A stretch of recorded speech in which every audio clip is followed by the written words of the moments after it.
Economist here. Oh, we got dishes every day already in the chat. Good morning, everybody. Hit the like button when you join in. Absolutely. We got 2 likes already on the live stream. Today we're going to be talking about how pleasure is not rewarded, but excellence is. So we'll give it just a couple of minutes here before we really dive deep into the chat. But I wanted to bring this particular topic up because I find a lot of times as I'm reading articles or as I'm listening to people talk about the economy or life in general, they talk about this like unfairness that maybe like looms within the economy, within society, within the people, and all this. And I think about what it is that's going on within each individual life that must have this belief or this understanding of how it is that the world is some sort of depressive place that has this mass inequality happening, and what it is that could be done in order to reverse this and make it different for everybody, and how we could all be just, I guess, sitting around campfire singing kumbaya or something of that nature. But you have this kind of overall belief that this inequality that is happening within the United States is somehow reversible.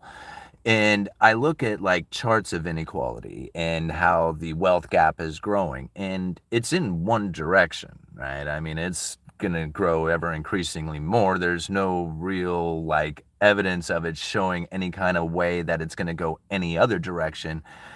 For any kind of historical chart, it's going to continue to widen. And so to expect that is going to be the case, we have to understand that what it is we need to do in order to conduct ourselves within this environment. And now, a lot of times when I think about what it is that people complain about a lot out there, and I think about like the condition of life that they're in. Now, most people want to live like a decent life, right? I mean, you want to enjoy the things that are around you. You want, a nicer car, you want nice furniture, you don't want to live like a bum or whatever.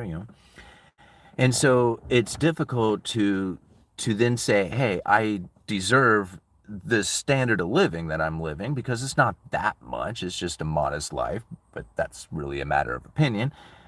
But really, you think about it, for the most part, most people probably would feel that way about their life. And they don't think about what it is that they have done to put themselves in that position that now says you don't have the ability to get yourself in that other position that now has you separating yourself from everybody else. You're stuck at the bottom, right?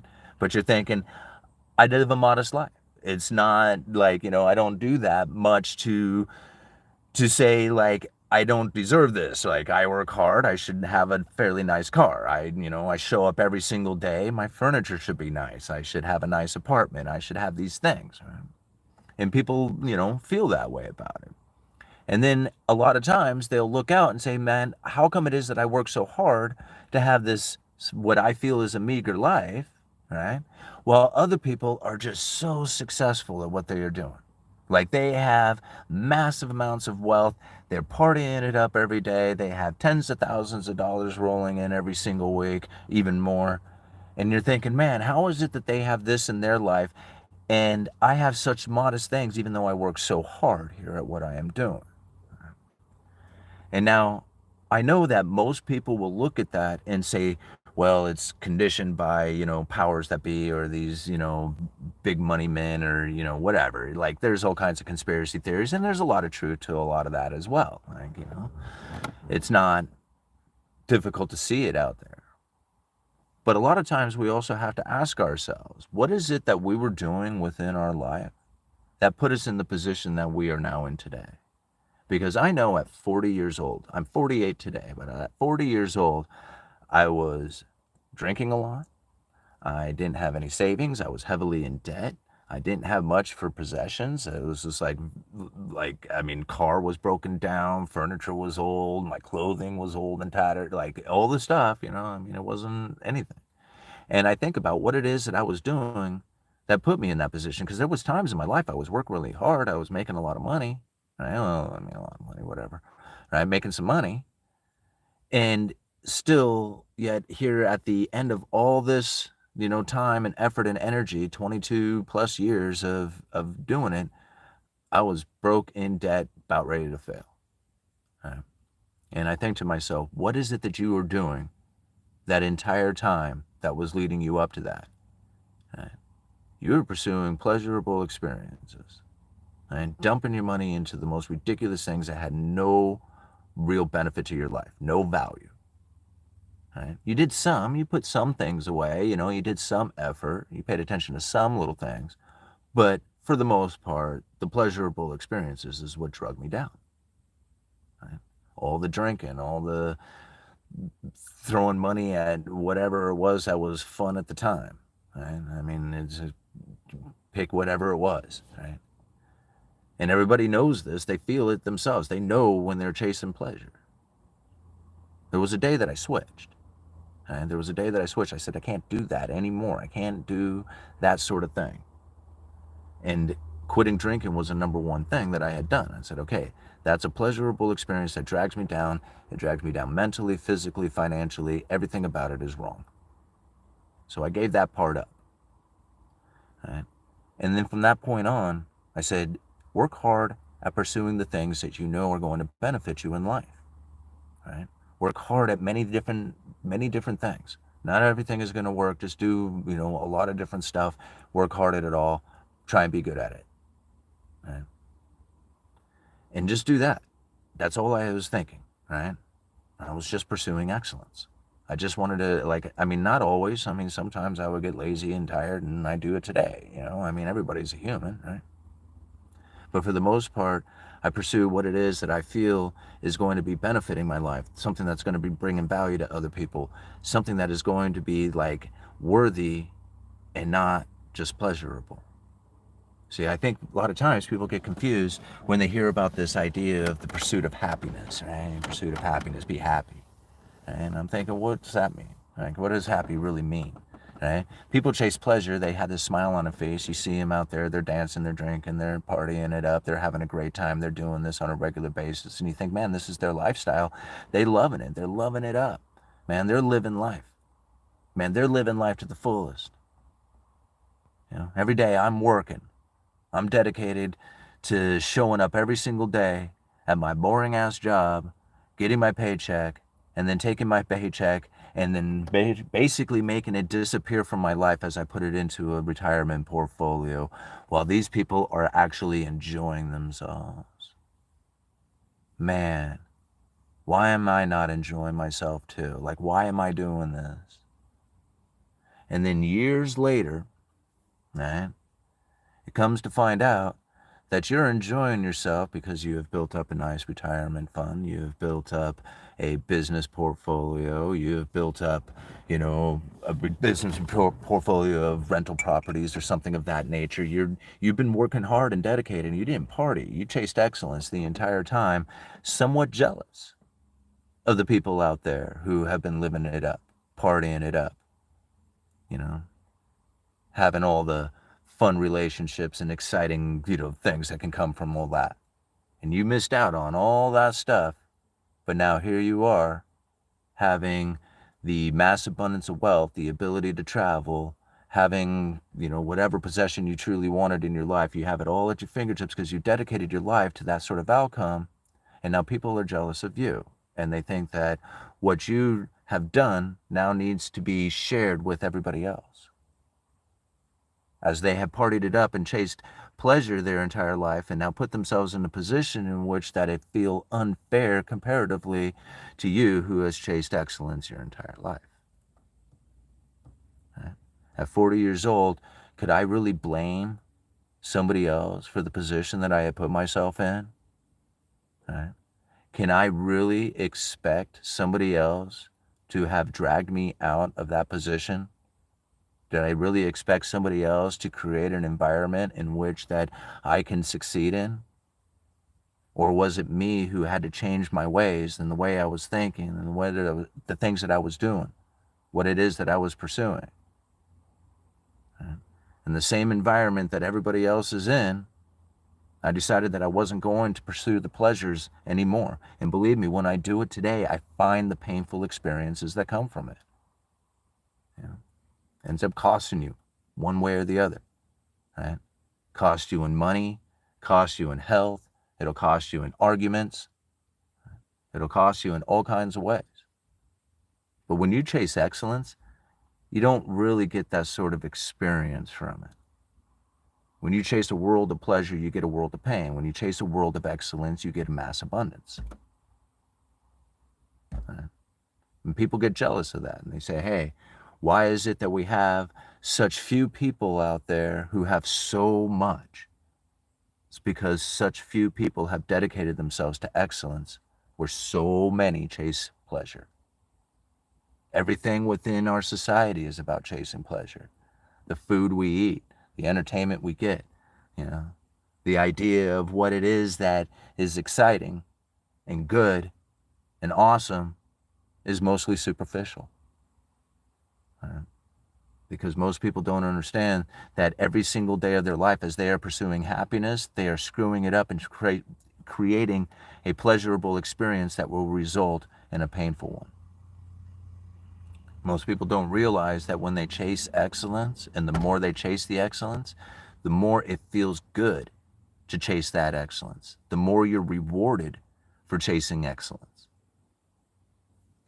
You get hard work that you start building towards something, and that's exactly what you are doing, is building it. Hard work doesn't necessarily have to be hard, it has to be dedicated. Hard is being there every single day, whether you wanted to or not. That's hard, right? The physical labor can be hard, the mental stress can be hard, but what's really hard is doing it every single day and being dedicated to it and not giving up. People who do this, who chase excellence, who are dedicated to the outcome, who are not one who are going to give up all the hard, ever increasing amounts of excellence that they have pursued to a pleasurable experience, the people who continue to chase the excellence continue to be rewarded for that. People look out there and they say, how come it is that they have so much? Well, you look back in their life and you look at what they did. Years ago, many, many years ago, they didn't chase a pleasurable experience, but instead dedicated themselves to an excellent project, to an excellent, business, to some sort of idea that is going to be valuable and useful. Other people went and bought beer. You know it. You know how it is that you got to where you are. And you know what it is that you need to do in order to get out of it, and there's nothing that anybody else is going to do. Right? I mean, there is no way that there is going to be some sort of, energy or environment or something that says, hey, guess what? You get to continue on doing exactly what you are doing today with no change to anything.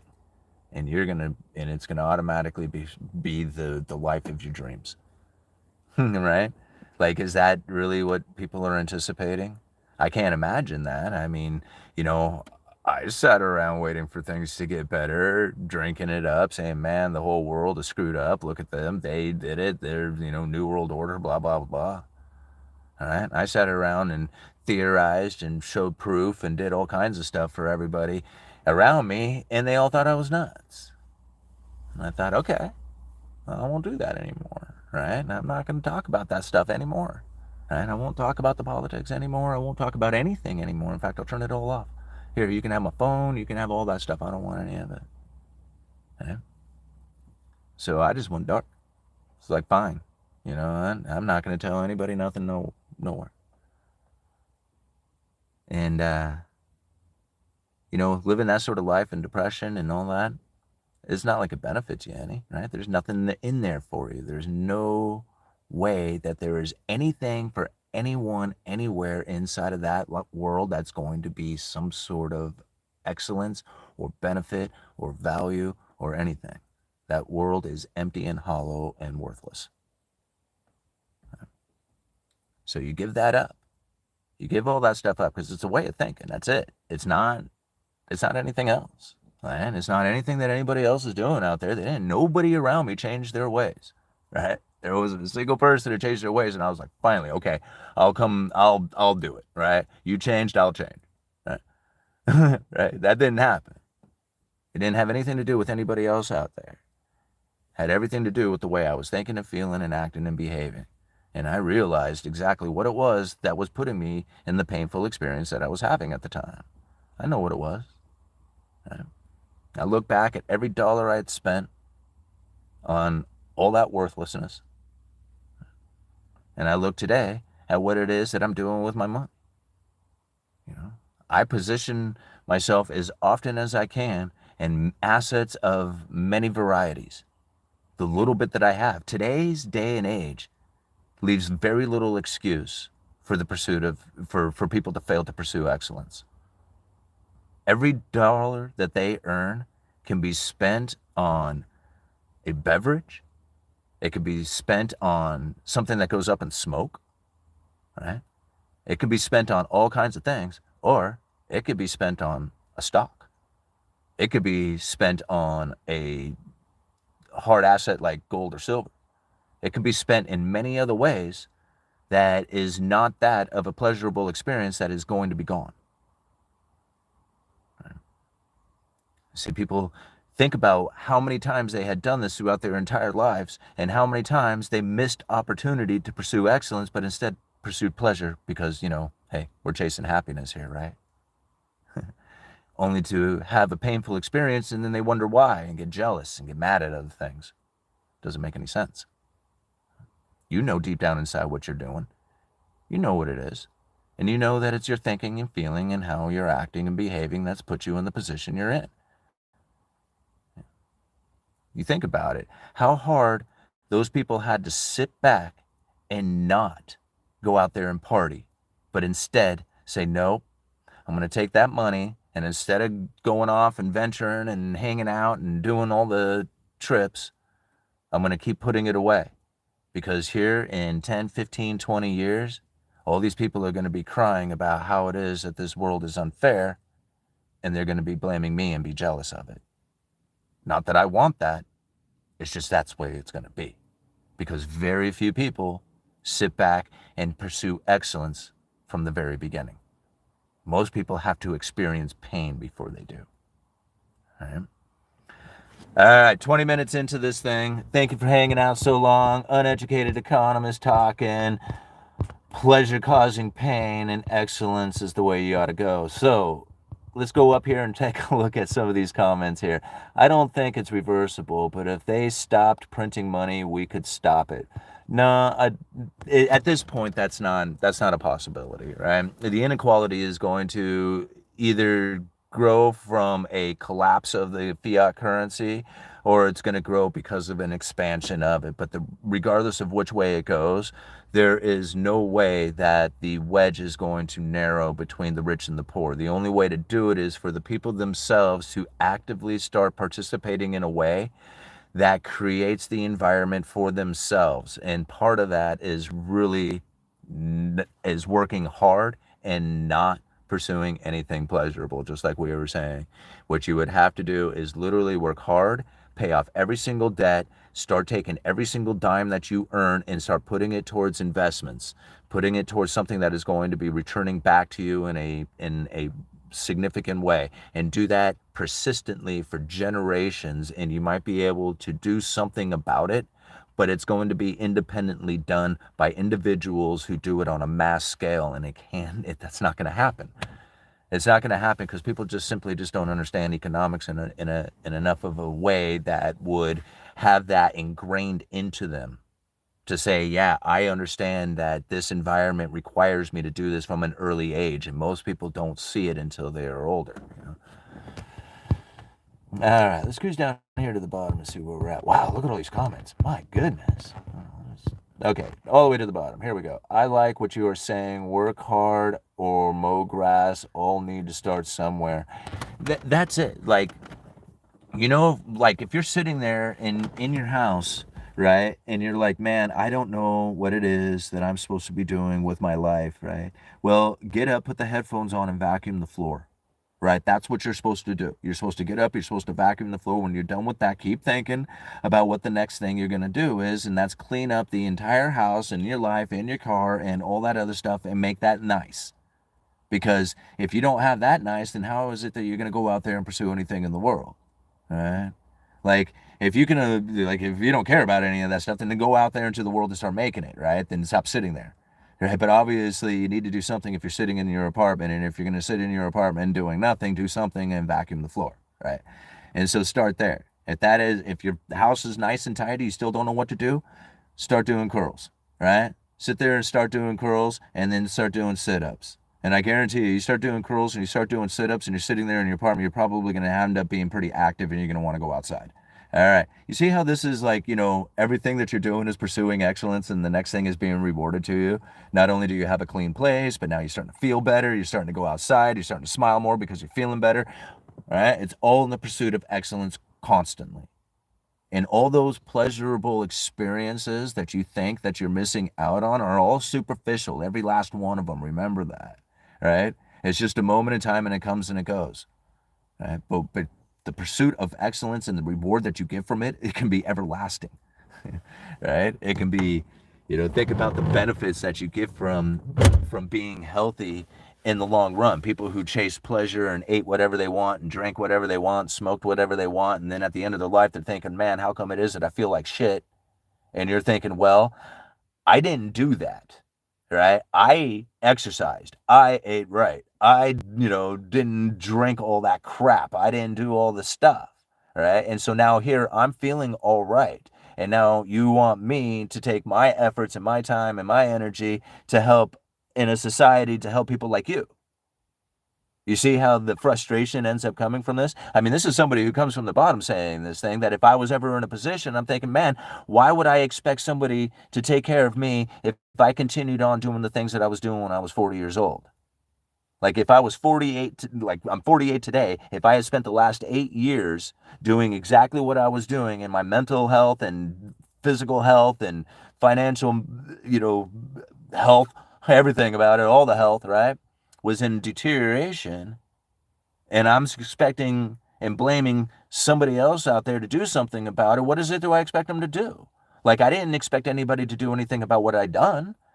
All right, I quit drinking. I quit drinking because I couldn't take it anymore. I couldn't take the life that I was living. I couldn't live that life anymore. And guess what? Work got harder, right? It got harder for me. Everything got harder around me. It was very difficult because of the life that I had built. That sucked, right? So now the work begins. But what are you doing? You're working, you're pursuing excellence. I'm trying to fix this thing. I'm trying to, pay off the bills. I'm trying to, collect and save the money. I'm trying to do the right thing every step of it, and then you're rewarded for it, and eventually you get all of that out of all that stuff, and you look back at it and you're thinking, dang, that was hard. That was a hard road to go down. I'm so glad I made that decision that one day that I'm not going to crack that beer. Started day one, that one day, right? That day I was no longer, right, you're always an alcoholic, but I was no longer a drinker. I was in recovery that day, and I didn't know it really. I didn't even know that. I don't even remember the day. I don't remember. I don't remember not like giving it up. I just remember I was in a position in my life that I was so mad and frustrated and disappointed and everything else that I didn't know what else to do. Right? And that was it. And everything started to become different after that. And I look back at what it was that was going on inside of what I was doing on a daily basis that changed, and that was it. Right? I mean, I had to hear somebody else say it, but it made sense after that. And I started, yeah, that was it. Is that I was pursuing pleasure and I quit doing that and I started pursuing excellence. I focused in on a couple of heavy things. Pay off the debt. Don't like tunnel vision on the debt. Get that thing done. Right? I had all these things, and all of a sudden I realized, man, it was like I'm starting this YouTube channel. I'm making these connections. I'm getting the money. I'm paying off the debt. Whoa, right? All this amazing stuff starts to happen. And I look back and I'm thinking, well, it's not like it's getting better in the economy for everybody else out there. What was the difference between me and everybody else except for the way I was thinking and behaving and acting and feeling and doing? Right? I didn't think it was fair. It wasn't fair for the position that I was in. It wasn't fair that I had done this to myself. Right? Because nobody else did it. I can blame everything else out there. I can blame the way I was raised. I can blame the area I live in. I can blame all kinds of stuff out there. But deep down inside, it was my own doing. Every bit of it. Every one of those beers that I cracked, every time I smoked a joint, every one of those things was my doing. I made that decision. And the experience that I got from it was fun at the time. I thought it was great. And then it was all over. I thought, whew, that was cool. Where's all my money? And God, I feel like hell. Yeah. Every time. And so it's not anybody else out there who's going to do it, right? I mean, who are you going to vote for that's going to say, okay, man, your day's done of chasing pleasure. You're chasing excellence now. You better go do it. Yeah, I mean, who's going to make that? Who's going to call that out for you? Say, okay, here's the things you line up. Go download this app so you can buy $10 worth of stock every time you get paid because you don't have that much money, right? But you gotta do something. And if you're even just doing $10, maybe next week you can do 20. Who knows? Maybe next week you won't go out and buy Starbucks all week long, or a pack of cigarettes, or many packs of cigarettes, or whatever it is. Right? Maybe you won't go out to eat. Maybe you will stay home and try and, cook your own food. And by every time you're doing that, you're giving yourself another ability to put that money towards a down payment of a rental property or for your own residence or something. Maybe it's to start that business or whatever it is that you're going on. But most of the time, you're going to probably look at Facebook, see all your friends partying it up, watching them having what appears to be these awesome relationships and experiences, and you're missing out on all that other stuff. And then you're not realizing that it's all superficial, every bit of it. That if you were to pursue the things that are truly excellent in your life, which you know that they are, that the experience that you're going to get from that is going to be a pleasurable one naturally. It just naturally occurs. The experiences that you get by chasing excellence ends up being fun within itself. See, people don't realize that when they're chasing pleasure, what they're chasing is dopamine hits. They're chasing the idea of feeling high off of the emotions or whatever it is that they're getting off of it, the rush from gambling, every time they see that thing going up, not thinking about the money they spent, but the money they get, and it hits them and makes them feel good, right? And they chase those things, and it ends up leaving them in a bad position almost every single time. There's almost no doubt about it. Anyway, I'm babbling. Moving on. Let's cruise down to the bottom here. All right. In Search of Excellence, Tom Peters' book. Where is the future supposed to come from in society? I just don't see it. I stopped looking at Facebook a few years ago, and I don't feel that emotional. Good.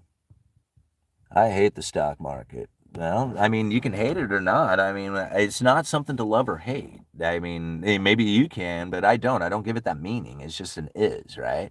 And so understanding what it is and the fact that it exists and that it is a place that you can go to, and you don't have to go into stocks. I just picked that one because it's just like the easiest one for people to join in on, even if you are the brokest person in the world. You can come up with, $10 to put into Cash App to buy a stock. It's not that hard, right? It's not that hard to go down and buy silver. It's not that hard. Well, it's a lot harder to get into real estate, but it's not hard to gain the skill in which it is that you need in order to partner up and become a, real estate investor of some sort. Right? If that is truly what you are, trying to pursue in your existence, it's not that hard. Property is everywhere. People are everywhere. Opportunity is everywhere. But you have to put yourself in that position. And most likely you're going to have to be pursuing something that is not a pleasurable experience in order to acquire that. Right? So it's not that hard. You just have to do it in a way that isn't necessarily fun. And that's where a lot of times that people are missing out on all kinds of opportunity because they would rather be doing things and thinking about things that are fun, right? And that's kind of human nature, right? If you got your bills paid and you can, You know, you don't have any, you don't have any other thing going on. Like, what are you going to do? Like, I'm bored, it's just like, I'm going to go play video games, or I'm going to go and to the concert, or I'm going to go, like, blast this money away. And, then, like, what do you get for a reward? Nothing. Like, you get nothing back. In fact, sometimes it's probably a lack of sleep or a debt, or, something like that is not going to be anywhere remote to being fun, right? It's going to be the opposite of fun. It's going to be pain. And it's in every way. Like, and what's funny about it is that in a lot of guys who work hard, like do construction type of work or physical labor, they can tell you this, that at the end of the day of busting your ass and physically working hard, right? Knowing that you had done a lot, you got a lot accomplished on an account of all that, hard physical demanding, what in the heat, whatever it is that you did, right? And at the end of the day, you feel sore and beat up. And the statement sounds bad, but people who have experienced that actually like it. It feels good. It feels good to be sore and somewhat beat up from all the hard work and dedication and everything that you had done all day long to getting that job done and getting it produced. And at the end of it, you can feel it. You know it, right? And you know that you're going to be stronger because of all that pain that you had experienced from chasing the excellence, right? So sometimes the pain that you experience within it is good, right? It's a feel good thing. And it's weird to say it out loud, but it's the truth of it. Right? And so, because it's just like, it's evidence of what you were doing all day that was excellent. All right, let's check out some of these comments. All right, what do you tell young people today who are getting screwed bigly by the system? Stop blaming the system. Okay, so this is the problem that most people end up experiencing, just by the statement that you had just said, is that we got this system that's out there, right? So did the system screw me over to the age that I was 40 years old, putting me into a position in which I was major, like, in my opinion, it wasn't major in debt when I look back on it, but it felt majorly in debt, right? At the time, it was like, I think at one point I was up to $20,000 in debt, so, like, to me that felt major pain of just like credit card debt and stuff like that. But do I blame, like, the system for putting me there? Do I blame the system for making me, drink the alcohol? Did I blame the system for not having enough cash flow coming into my life? Do I blame the system for all this stuff? I mean, yeah, I absolutely did. I blame the New World Order. I blame the government. I blamed, the banking system. I had hours and hours worth of conversations with people about how it is that they are screwing their life and they were doing good. Like, they were sitting there going, man, I drive a new truck and all kinds of stuff, and I'm listening to some broke-ass dude who's telling me how it is that this system is screwing them. Like, right? This is like, does any of that make sense? Of course not. It's because blaming an external doesn't make any sense. It's not them. It's never going to be them. Right? It's your understanding of it. It's your meaning that you're giving it. It's the feelings that you're having about it that is keeping you from excelling. That's it. And I know this because at 40 years old, I made the change. Right? And for the last 8 years, I have been trying, and not always am I successful at it. Like, I come out here and I say, chase excellence, don't chase pleasure, right? But it's not like I haven't chased pleasurable experiences. And it's like, I mean, it's, we're all human. We're all going to want to do that. And so understanding what it is that comes from it is really better to understand than saying, hey, why is it that we have to tell young people that the system is screwing them over? It's not. It's their way of thinking about it that is being screwed over, the way of thinking about the system. Is there evidence of it screwing them over? Sure. Like, we could I can, New World Order, banking system, government, we can sit here and talk for days about it, about how it is. In fact, people make a great living off of YouTube talking just that. right? About how it is that all this is screwing you over. They take all this external and they show you evidence of the external about how your life is screwed up about it. But very few people are saying, hey, take a look at all that and figure out what it is that you need to do in accordance of it. Because you need to position yourself because of all this stuff that's going on out there. It's not anything you're going to change, right? We can wish and hope and dream and pray and change for a change. Hope and pray. Change.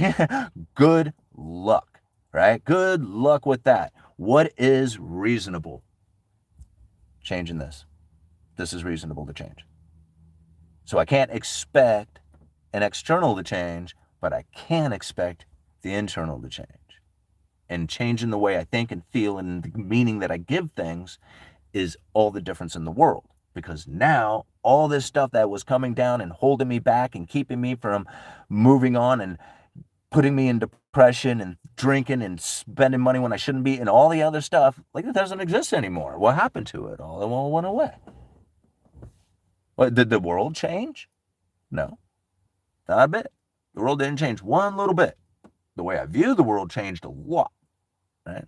The way I'm dealing with things changed a lot. The way I feel about things changed a whole lot. Right? And what it is that I'm doing every single day changed by the way that I'm feeling and thinking and acting, behaving.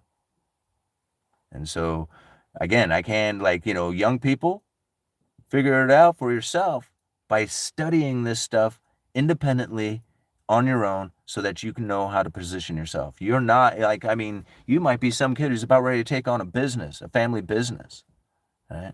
Do you think that that kid is going to be thinking the same thing as some kid who's working at McDonald's thinking, man, what am I going to do next year when I graduate?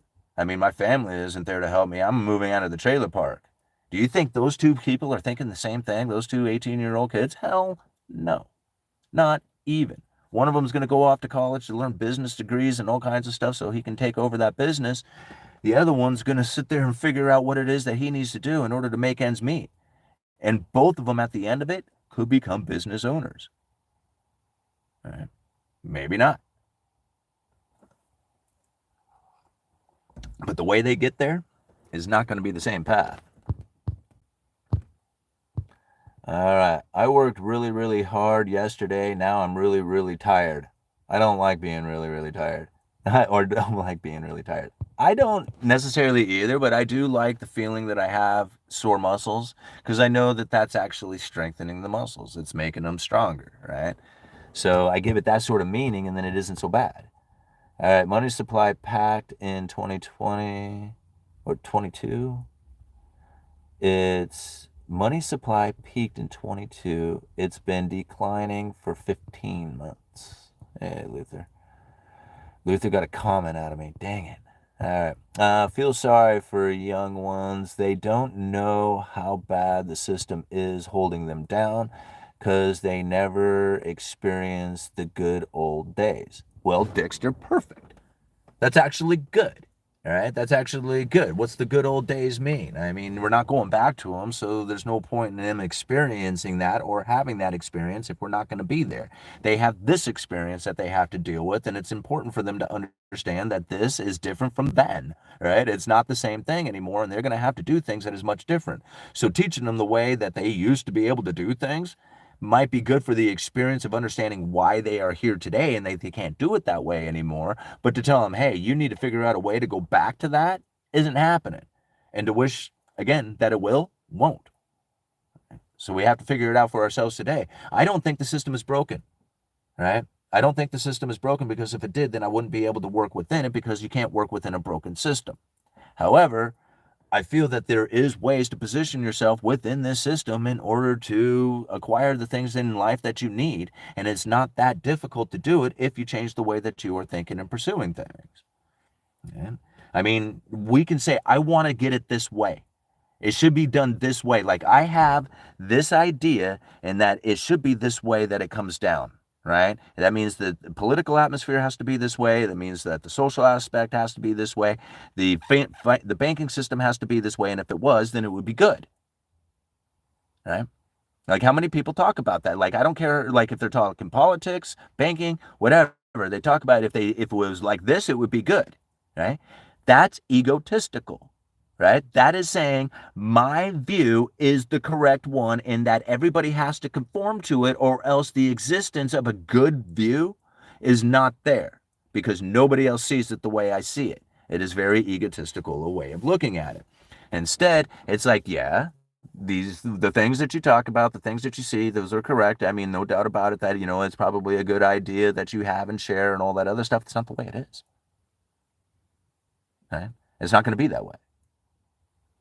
So it's pretty, like right now it's drizzling out here. I want to mow the lawn. I can't mow the lawn because it's drizzling out. Right? I can't mow wet grass. It's not, I mean, some people have a mower that does really well in wet grass. I don't. My mower does not do well in wet grass, so now I can't mow the lawn today. I can be mad about that, right? I can say, hey man, it needs to be something, but it's not anything different than what it is, right? It's the weather. It's just the condition. It's just the way it is. And there's nothing I can do about that, right? So my meaning that I give it is, I guess I'll be doing it tomorrow, right? That's it. Like, I know what my plan is for tomorrow, and there's nothing I can, like, I don't want to do it tomorrow. I wanted to do it today. I should have done it yesterday. Like, there's this, the meaning you give it. What are you going to do? Nothing, right? It's just the way it is. And so saying that, well, we need to have somebody come out and we need to figure out a way that I can mow my lawn so that it's dry on this particular day because this is the day that I was planning on doing it. And because it's not doing it on this day, everything is wrong. Like, none of that makes sense. Like, you can't do it that way. But yet that's what seems to be taking place within politics. It seems to be what takes place when people look at the banking system. And I was like, what, is somebody going to come out and make sure that the lawn is dry so you can mow it? And that makes more sense to me than a lot of things that people are spewing off inside of politics and financial banking system stuff. So it's just better to understand it. It's just like, no, it's just look at it for what it is. And yes, all those horrible things that people talk about, those things exist too. Okay, let's internalize that for what it is. Move on. All right? And now let's say, what do we need to do in order to position ourselves? Do we, like, you know what? I know what we need to do first. We need to go down to the dispensary. We need to get ourselves a bag of weed and think about this for a little bit. All right? And so I got an idea. We need to get some money and then invest that money into something. How do you think we get some money? Yeah, right? It's like, this is like literally what people do. Um,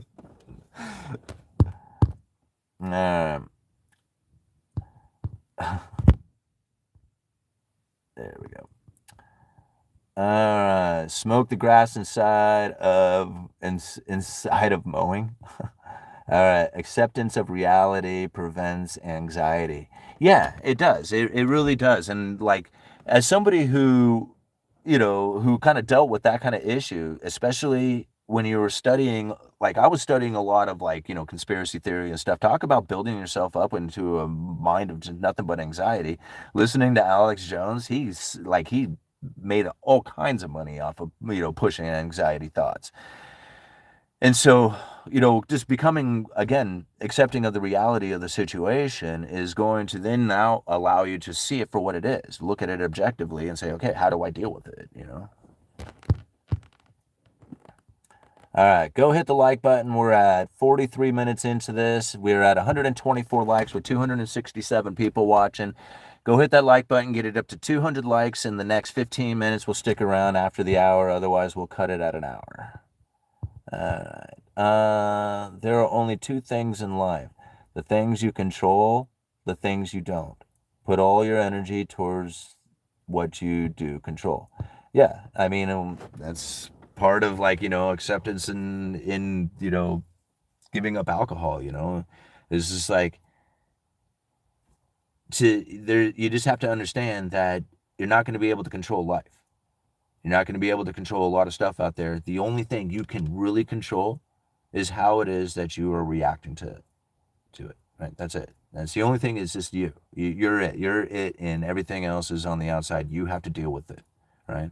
There's nothing else out there. People suck. People are paying. Whatever. Right? Now, okay. Now that we got the blame done, let's get down inside here and figure out what it is that we need to do on a daily basis in order to make it through this world, because there's people out there who are absolutely killing it, and you could be one of them, right?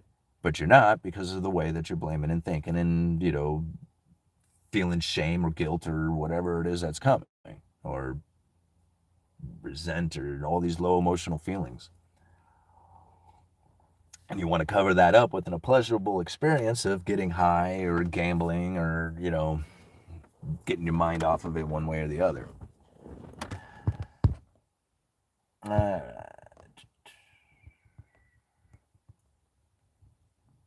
Don't support losers and suckers. All right, sports talk shows almost as bad. Nice hat. Yeah, this hat was given to me by a viewer who sent it to me in the mail years ago. Here we go, Brody. Good afternoon, bud. Simon, what do you think the source of culture which tells people to chase pleasure to their own obvious determinant comes from? Is that the fact of this kind of thinking proliferating reversible? I don't think so, and I think it's literally from the pursuit of pleasures, right? Because now you think about it, if you have a mass abundance within a society, what is it that they are going to do if they have abundance? Like you have all the like one of the definitions of riot is to indulge in luxuries, like a belligerent indulgement in luxuries. I think is like one of the definitions of riot. You think, oh, that party was a riot. It was just this mass indulgement of luxuries. Well, you think about that. That's like the American people. Right? There's this mass indulgement in luxuries, and you think about the experience. Like, I'm I think about how it is that people sell all the pleasure, all the sex, all the fun, all the like the high, right? All the stuff. It's all this like pleasurable experiences that people sell on a mass scale. Think about how much excellence do people sell? Like, I remember Encyclopedia Britannica used to be advertised, right? Like how many pursuing of that sort of thing is actually out there? It's because it doesn't really sell that much. The pursuit of excellence is something that's internal, but the pursuit of pleasure is something that's external. And so when you have an external thing out there, sex, drugs, and rock and roll, now you have something to sell. So if you have something to sell out there, well, then you're going to exploit that, right? You're going to make it even more elaborate, more glamorous, more attention getting in order to get it to sell. And the more you have the ability to sell this thing because you have a mass abundance that has taken place out there and people have nothing else going on to chase excellence, but only have time to chase pleasure, right? Then that's what is sold because it's easier to sell than it is to try and sell somebody into chasing an excellence, which is an internal thing. So again, when it comes to, why we have a society built on the way it is, it all comes down to money. It all comes down to the way that people pursue it and chase it and how it is that they get it, what it is that they find in life that is like the happiness. A lot of people misunderstand what it is that is happy. They think that because they feel elevated and excited, right? They think that that's happy. They're misunderstanding the real nature of what happiness is.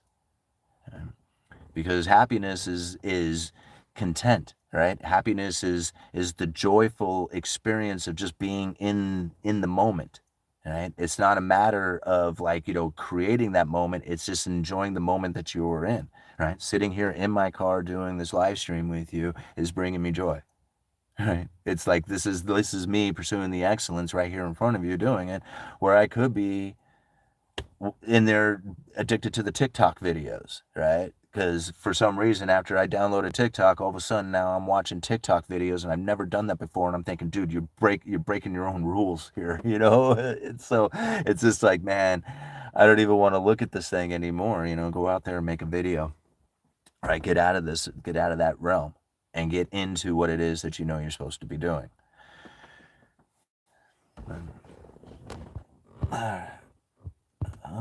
Cruising on down, so many questions, so many comments. Okay. You think you got it bad? Watch videos of people in India. They be welding engine blocks, forging steel outside in the sun. They work hard. Well, okay, so you're going to want to compare your life to theirs, and you're going to have, oh, you can compare it to all kinds of stuff, man. There's 6 billion people, but they're better than that. I don't know, over 6 billion people on this planet, and there's videos of all of them doing shit, right? So if you want to compare yourself to something, why don't you compare yourself to those higher elitists, right? Instead of watching those guys down there saying, man, look how bad they have it, look all that other. How is it that those people were able to achieve the level of success that they were, right? Which one are you, like, you're going to follow, right? If you want to compare yourself, I don't compare myself to other people like that. And I mean, I try to surround myself or think that I am surrounding myself with the people that I want to be like, right?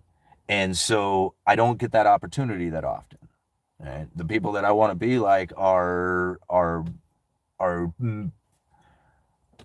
like, what? Like, oh my God, how did I get to this level kind of thing. But that's the type of people that I try to make connections with, that I want to try to surround myself with on a regular basis. If I was to sit there and surround myself with the guys down at the bar talking whatever sports is on TV, not that it's saying that it ain't fun, not that it is not a good time, not that it's saying, hey, having that connection with people at times isn't a good thing. I'm not saying that at all. But if I was to pursue that on a regular basis, what kind of reward would I get from that? Right? Other than maybe having some good buddies down at the bar, which is not bad. Like, I'm not saying that's a bad thing, having good buddies down at the bar. But if you're really trying to pursue excellence and you're feeling like you are not having the things in your life that you truly wanted in life, maybe it's because of the way that you're acting, behaving, and thinking. Right? I mean, or maybe it is that you can vote for somebody who's going to change the world around so that it suits the things that you were doing in life so that you can excel. Does that make sense? I don't know. I mean, which one?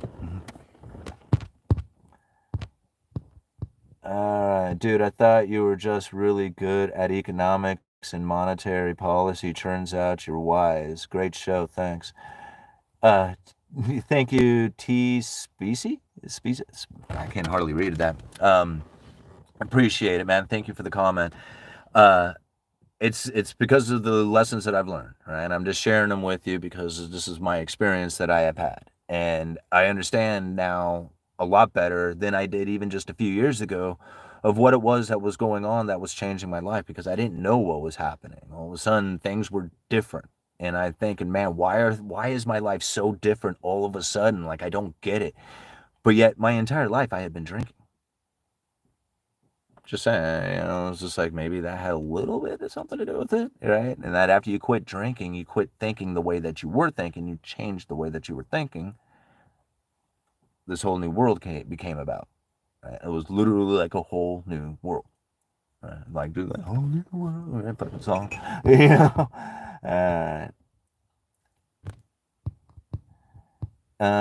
you really are wise. Thanks, Brody. All right. They're no substitute for experience. Yeah. Thank you again for everything you do. Well, thank you, Brody. Appreciate you, man. School of hard knocks equals wisdom. Yeah. Well, me too. Sober over now 12 years. Well, good for you, T. There was one spice. What is that? A T? One spice? I'm sorry, man. I can hardly read it. It's all gray. Oh, wait a minute. I got glasses in here, don't I? I do. A couple pairs. Now, let's see if I can read these things. One spice, that's what it is, not tea. One spice. Sorry, bro. Thank you. Can you explain your reasoning for assuming we will have the bullwhip effect? Aggregate demand, money on the sidelines. Well, I mean, the bullwhip effect in what part, right? Because the bullwhip effect is going to hit industries differently. It's not going to hit the entire economy at the exact same time in the exact same way. There might be a bulk of the bullwhip effect hitting many industries fairly closely in timing to each other, but you can see like things like the lumber industry, it's experienced it many times where freight has been very slow to react to the same bullwhip effect that had hit lumber, right? Or in the timeline of it anyway. So to think like, to say, when is it going to hit the economy? It was just like, well, what part? Like, what part of the economy are you going to experience it in? Like, what do you do? I mean, are you in lumber and construction and mills and logging and trucking and all that other stuff? I mean, the bullwhip effect is going to be very different at times for you because of the lumber industry experience of it than it would be, say, if you're a car dealer. Right? Now, if you're a car dealer, you're going to experience it differently than if you're the lumber guy, right? So again, it's just like understanding the bullwhip effect from your own personal industry and not as a whole to the economy, unless you are looking at specific within the economy for particular reasons of it. It's just like, why is it that the car sales are doing what they are doing? Well, maybe it might be, or why is it that, whatever it is you happen to be looking at the time. So I can't explain it as a whole to the entire economy if you don't want to understand it like that. Like, you could look at it in the sense that says, okay, well, right now we have a lot of manufacturing slowdown that has taken place within China. At the same time, we got a lot of stuff that's coming over from China to the United States that is clogging up like the port system, right? At that exact same time, you have trucking industry that has depleted dramatically, right? So now you take a big picture, right, and you look at it from a distance, like a snapshot, and it's just like, okay, there's slowed down, there's the stuff, it's about ready to land over here in the trucking industry. What happens when it gets in there to the retail space, right? Now you have less orders going to Japan, or Japan to China, right, during this time. And so now you have this issue in which the manufacturing, like we were experiencing, is taking place. Now, what part of that is it that you're looking at that is going to be hitting the timeline in which that you were thinking? Like, is it going to be in stationary bikes like pedal, whatever that company was, right? Who went through a major, like increase in production and inventory, only to find that by the time they brought that to market, that people weren't staying at home anymore and didn't need these stationary bikes, right? So does this company go completely under, or do they burn through that inventory and eventually get back into production again? And at how point, at what time in the future does that occur? So again, you got to think about it. It's very individual. There's like the individual person. I don't think it's going to hit the economy as a whole in, like, say, everything all at once, like a lot of people had experienced as far as a depletion of inventory when we had the COVID lockdown. But that was different because what we had was a lockdown of distribution and then a purchasing of that inventory. Right? What we have now is a cyclical thing, trying to find equilibrium. Very different. All right. Let's see here. Let's cruise up. Oh yeah, Pelton. That's it. Popped recently for beautiful profit. Yeah. They called it COVID stocks. Rather, Peloton. There it is. 40-foot high cube container from China. COVID was $3,800 today. Same container, $1,600. Was $3,800 today, 16. Yeah, and it was just what? I mean, it had peaked, fallen. It's peaking again because there's no room for the capacity that has taken place. Once that stuff gets through, you're going to find. See, here's the problem. When you have this undercapacity, which is really what that's called, right? Undercapacity, you don't have enough room to ship this stuff. The little capacity that is left is paid a lot for, right? Because you got that little bit of room. It carries a premium because there's not much space, right? So all of a sudden, here the profit on these containers go way up, as there's very little room to get this stuff shipped. When that happens, investment into it, right? People look at that and say, whoa, they're paying how much? And then for what? For containers, for shipping, for all that other stuff, they're paying how much? Woo, let's throw some money at that, right? And so you're going to experience, we have experienced this in the shipping container industry, in the freighters themselves, right? So now you have this investment that goes into it. All of a sudden, they bring overcapacity to it, right? So you had undercapacity to overcapacity to undercapacity again, as the ability to, like, when the undercapacity, what did I say? When the investment brings the overcapacity to the market, the bankruptcies begin. Because all of a sudden, now the profit for these companies who had invested this money is no longer there. The consolidation begins to take place. The old ships end up getting, decommissioned or whatever. And then the whole system starts over again. Right? And like, how long can that take? Like, that could take decade, like who knows, like over a decade, I don't know. I mean, it could take a long time to find equilibrium within that industry. So to say like, it was that and is this now, I mean, yeah, that's part of the bullwhip effect, is it's finding its equilibrium. All right, $5 from, what are my glasses? Amonex? Is that what that says? Animax? Animaxa? All right, it's like working at McDonald's. They want you to smile while you are getting screwed. Keep smiling, Simon. Okay, well, I mean, why are you at McDonald's? Right? They want you to smile because that's their job, right? They want you to smile because that's what they want you to do there. They don't want you being all grumpy and pissing the customers off. They need you smiling to serve the burgers, right? If you weren't smiling, then people wouldn't be there. So why are you getting screwed working for McDonald's? You're screwing yourself by working at McDonald's. Don't go working at McDonald's. Right? Go find other ways of making money. This whole world is full of abundance of ways of making money. You don't have to work at McDonald's. You get to. Right? There ain't nobody who says show up here every single day, but you listening to the people at McDonald's saying if you want to trade your time for dollars, do it at this time. All right? You don't have to do it. You choose to. And that's all there is to it. All right. People who bitch about McDonald's eat at it. Go weld pipeline in Alaska don't work at McDonald's. Nobody forces anyone to take on bad debt or buy things they don't need and can't afford. That's right.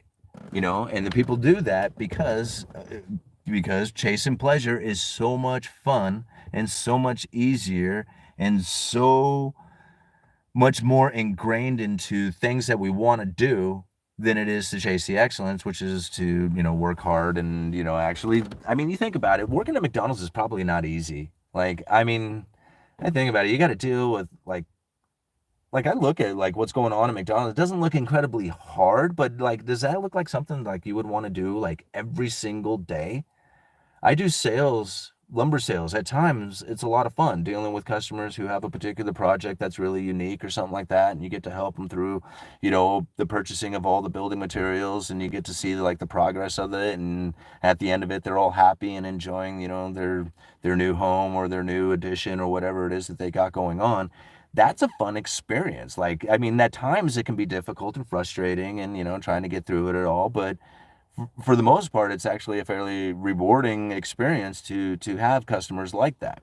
At McDonald's, you're doing the exact same thing over and over again, dealing with the exact same people with no other other experience to it. I mean, I guess you can give it as much meaning as you want, but there's not a lot there for you, right? I mean, so I look at that and I'm thinking, man, those people, that's tough. That's tough to do that all day long. For the pay. Just saying. Like, I mean, I can't find a whole lot of like, man, at the end of the day going, God, man, I flipped so many burgers, man, I was so proud of myself. It was like, yeah, I mean, you should be proud of yourself for what you've done, but I mean, really, can you find that inside? I mean, it's all about the meaning you give it. So if you can do that, then you'll probably end up becoming a manager of McDonald's someday. Or even an owner of a franchise of it. All right. Deferred rewards ends up becoming the magic of compounding interest. Albert Einstein quote. Brody, wealth is taxes at death. Stocks and fixed income have been great. Do McDonald's to pay bills and learn to propagate plants on the side. Good man I know did that. You're a towel. I mean, you can't work at McDonald's, become a manager, then open your own store eventually. It is franchise. You can. Yeah. You can work at me. Yeah, absolutely you can. And that's just like, where most people I find ends up like suffering the consequences of life is that they just don't realize that it all comes down to just their thoughts. It's just the way they're thinking. It's the unfortunate consequences of the way that they were raised, the social condition of it. A lot of times they just don't even realize it. It was the movies and songs and, whatever, their parents and the way they talked, and their beliefs. And so a lot of times it's just like you just literally don't know how to think any differently.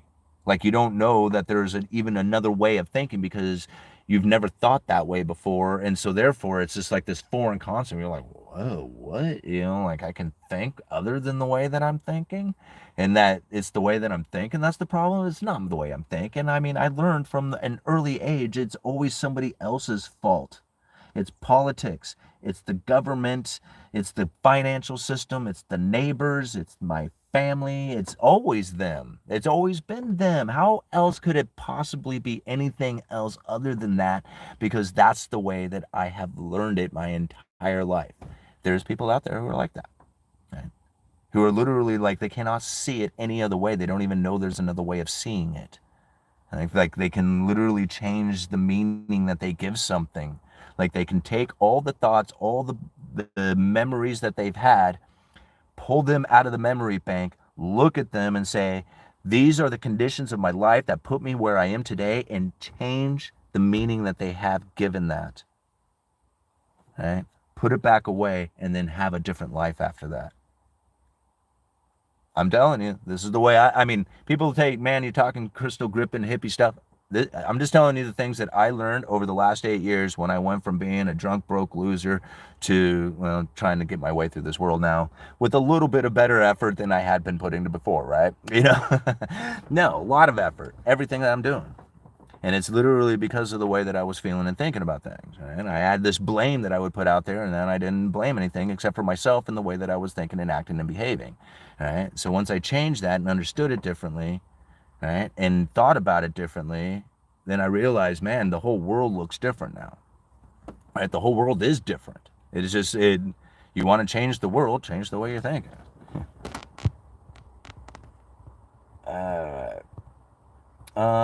If you look at McDonald's, spend like you work. If you work at McDonald's, spend like you work at a homeless shelter. That'll get you ahead. Yeah, well, my buddy works at Enterprise Car Rental. Been there 18 months, 43,000. Have to be customer oriented and smile. He likes it. How do you feel about selling weed compared to working a 9-to-5 job? Well, I mean, to me, it doesn't make any difference. Like, are you talking like, okay, so selling weed in my state is like a real job, right? It's like a retail position. It's like you work on the counter. Okay. So, I mean, if you're talking like black market sales, like if that's what you're talking, then that's something that's totally different. Like, whatever. So, I mean, I don't know if you're asking me if you like committing crime is better than doing legitimate stuff. I mean, if that's what you find pleasure and satisfaction in, I don't know. Like, I mean, I can't argue something like that or even begin to comprehend it. But here in my state, like dispensaries are everywhere. I know lots of bud tenders, who are literally, selling weed at a counter. So to me, that's just like, it's not much different from selling lumber or whatever. Correct, forgive yourself, but move on. Reminds me of Kiyosaki working for free to change how he thought.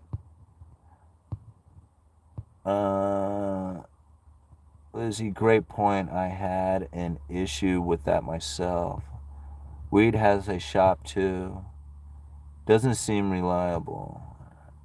Kids make twice as much as we did back in the day, 90s. Yeah.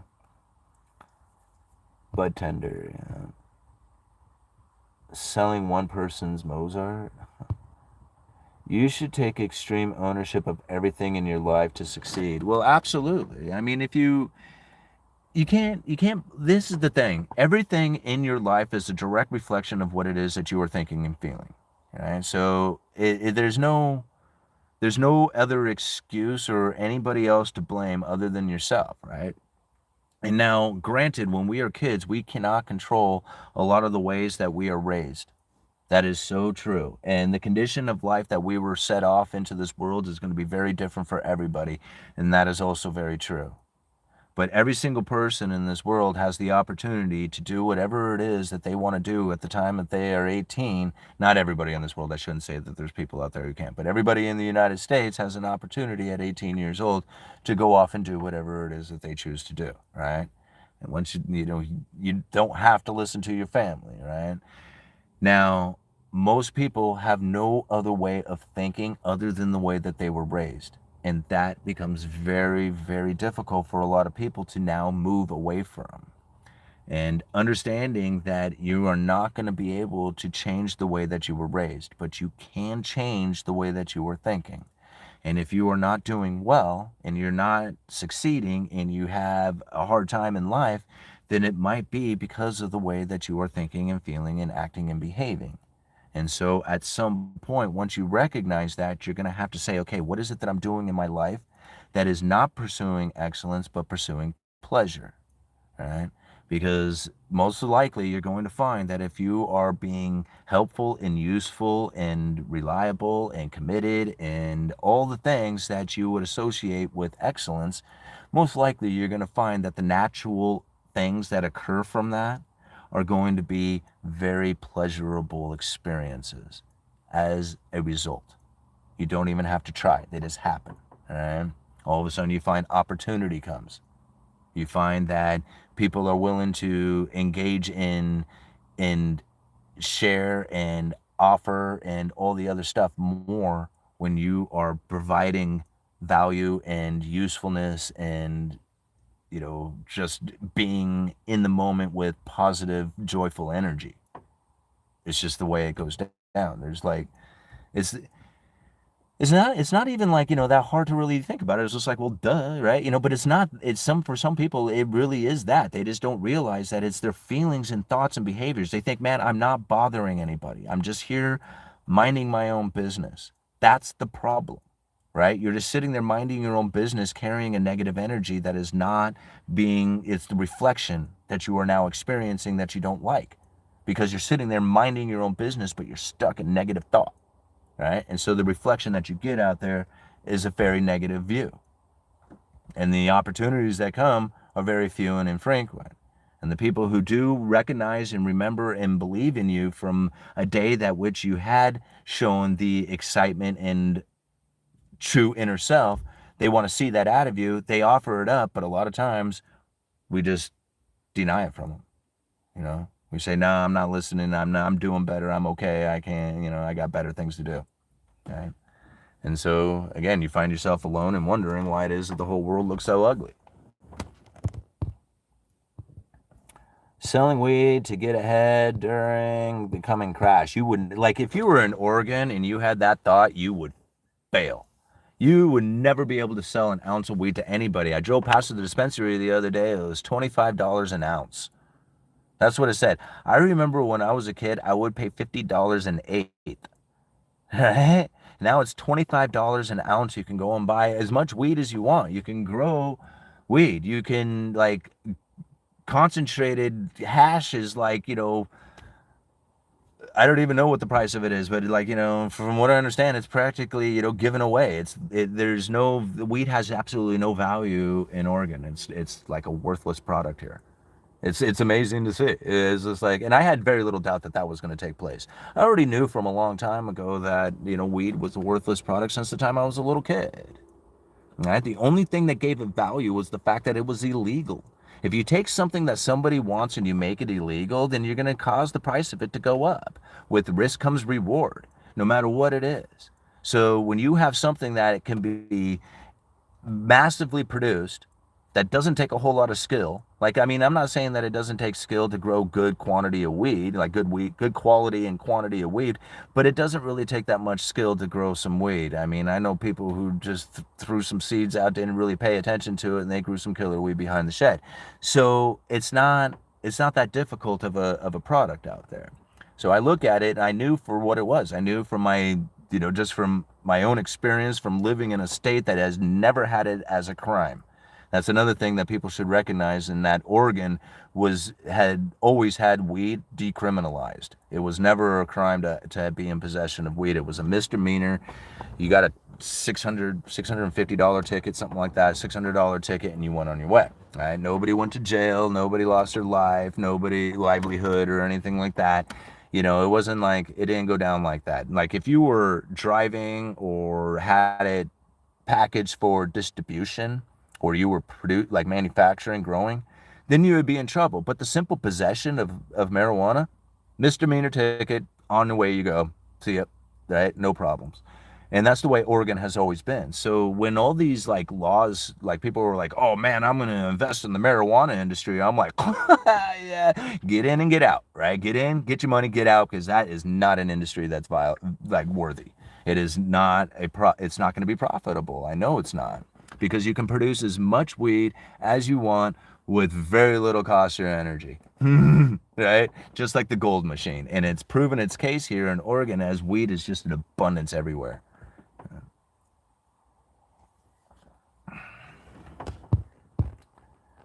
Oregon, what does that say? Prodigal? I agree. Communicate and cooperate with others. Hey, Brody, so true. I didn't realize. Okay. Market seeds and stems and weed that would sell. Better to choose a line of business that is broad and innovative. There's a reason why it's called weed. Make it illegal or give it scarcity, it drives the price up. That's right. The quality in Oregon is really good, too. Still cheap. Well, yeah, I mean, you think about it, the quality in areas of places where it had very little, like, consequence gave you the ability to grow and and share and distribute and do all the other stuff. Like, it's so funny. Weed is such a, like, I listen, like, Cops was such a funny show to me as a teenager, like watching, like, these people get like horribly busted, and the way the cops were treated, like this little joint and stuff like that. That's what I'll be like, oh my God, this is the way they behave in other states. Like, cops were very cool about it. Like, oh, you got some marijuana here. Okay, well, I'll set that off to the side, like almost like not even realize it's there. Like, they don't even care. And I remember, like, I wasn't there for it, but my buddies had gotten pulled over, and they weren't too far from their house, and the county at the time knew the kid, and he was just like, he was pretty upset with them, but he literally chewed them all out and threatened that he was gonna, like, talking about how, we were gonna he was getting the stater on his way to write them all MIPs, like he's getting like all this shit, like all this bullshit talk that he was giving them. Anyway, had him just scared as hell, and then had them dump the weed out on the ground, and then dump the beer out that they had all over. And like, at the time, we all carried these little metal pipes that were like screwed together, and then he had them disassemble all their pipes and toss them off the highway, off the side of the road, in different directions, and then basically said, I don't want to see you guys drive away, and then he drove off and left them there, right? And nothing ever happened to them. Like, they never got in trouble. They didn't, like, never heard another word. Their parents weren't called or nothing like that. And I remember stories like that. Like, that's, the kids weren't doing anything. They were like, they were fairly decent kids who were just happened to get busted with this stuff when they were going to go home and party with it. And it was like, the cop was just like, man, I'm not going to ruin these kids' lives over this stuff. Right? And he let them go. And, I mean, I know those guys that, still today, like, I mean, sure, they might have gotten themselves into trouble and did some other stuff, but for the most part, they're, decent, productive members of society today, so.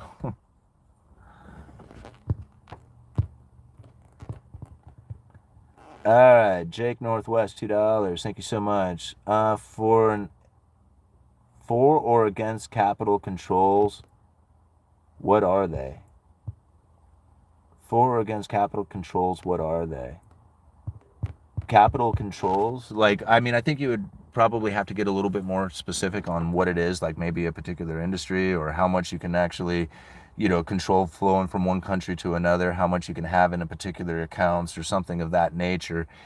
I'm thinking probably what you're referring to is just the ability to control money in any direction, like through you know, I don't know, through the financial banking systems, the global banking systems.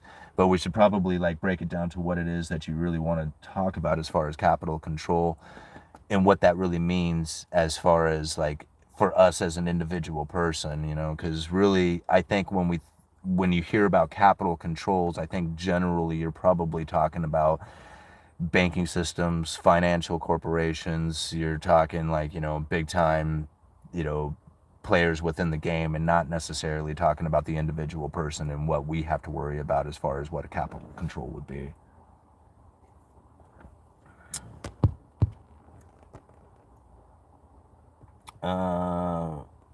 What is that? Finished green beans canning peaches now. Finished green beans and canning peaches now. Yeah, Sarah picked a bunch of beans. I mean, I don't think she canned any of them, but we have some little bush bean plants, and they didn't do very well. Like the plants only got like maybe, I don't know, got like maybe a foot tall at best, right? Some of them are a little bit shorter, but they produce an insane amount of beans on these little plants. And I'm like, well, they didn't get very big, but they sure are prolific. You know, they just like it was an amazing amount that came off of these little guys. And the same thing with the peas; she did quite well. So yeah, but peas are always fun because you know they just the more you pick, the more you get. How is there not more likes on the stream? Oh, I totally forgot that I was going to end it at...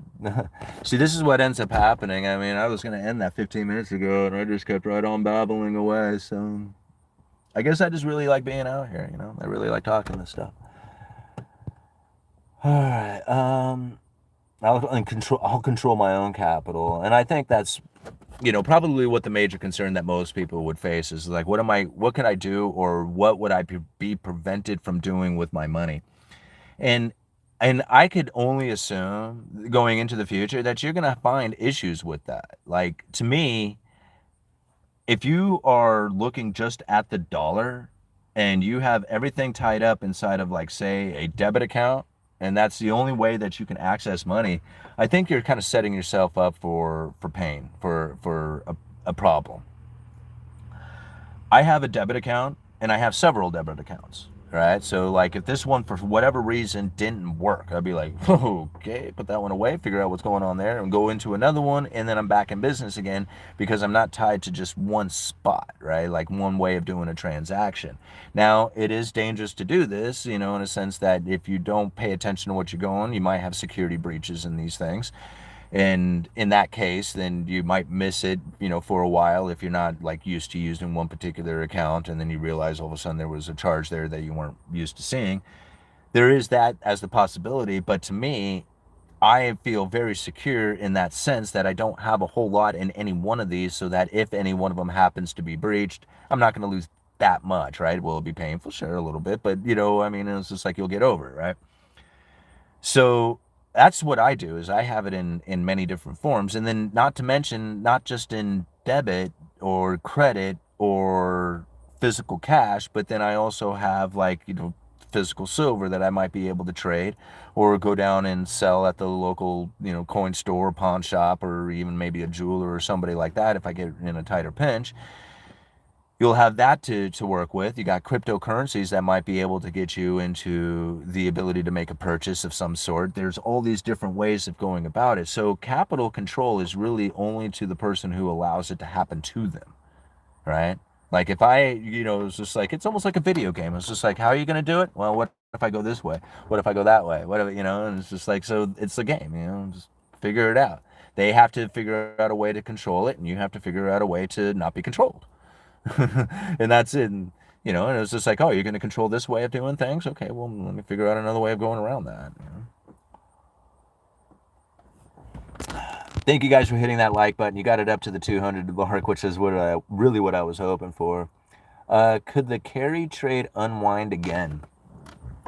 Well, in what sense? Like, if there was, okay, so if you're thinking about the carry trade from, like, say, the Japanese yen that moved into other assets that had to be unwound in order to cover the position that they had taken out within that yen, if you're thinking about something like that again, well, I think we would have to have an experience of longer term. See, like the reason why we had such a major unwinding of that carry trade is because the Japanese yen had sat for so long at such a low interest rate comparatively to the United States treasuries.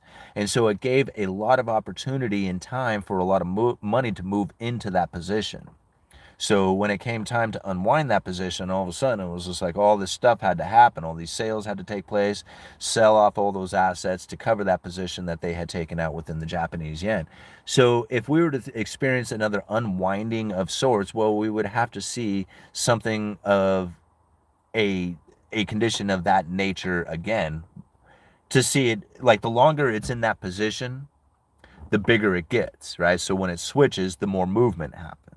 So in order to see like another unwinding event, well, you'd have to see the buildup of the condition ahead of time again in a profound way, right? Or in a major way, or in substantial, or a movement to be substantial. And I don't know if we're going to necessarily see another carry trade like we had experienced from the Japanese yen comparatively to the US Treasury, because I am under the impression now that the Federal Reserve will most likely not raise rates, right? As far as cutting them, that's still questionable, but most likely they're probably not going to raise rates from here.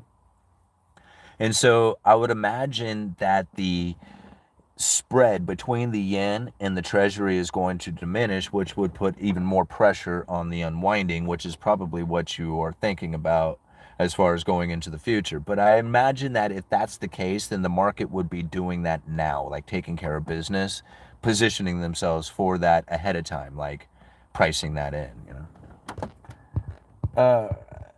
Thank you very much for the $2 too, Jake. I really appreciate it. All right.